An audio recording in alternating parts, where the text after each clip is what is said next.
Hi, welcome to Lily Sports Beat. I'm Lily, and today I'm talking to professional basketball player for Chicago Sky, Jacy Sheldon. Hi, Jacy. Wait for a quick questions with me. Let's do it. When did you start playing basketball? I probably started playing basketball, I want to say around fourth grade, organized basketball. But my dad was a coach, so I grew up, ever since I was little, I grew up in the gym. That's really cool.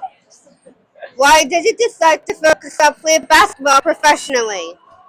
That's a great question. I had a coach in college, probably my sophomore year, who kind of made it a kind of reality that like WNBA could be a possibility. So kind of after a lot of discussion with her, obviously kept putting the work in, and it kind of became a real thing for me down the road. So it was something I looked forward to ever since then, and something that I worked towards ever since that point. That's awesome. What's the best advice you've ever received from a coach?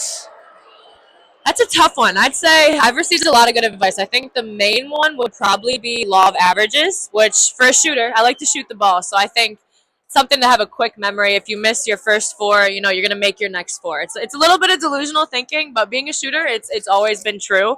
It's kept you on your game too when you're off, and it always kind of keeps your mindset of like keep shooting. So I'd say that. That's really great. What advice do you have for young people who are pursuing playing basketball, especially young girls? I would say the main thing is you got to put in the time, right? If you want to get to that higher level, whatever that may be, whether it's high school, college, and then obviously the professional level. But I think to do that, you have to make a lot of sacrifices, which is any job, right? But when you put in the work, comes sacrifices, a little less time with friends, a little less time with family. But in the end, it's going to get you to where you want to go. That's really great advice. Thanks. And what one word would you use to describe yourself?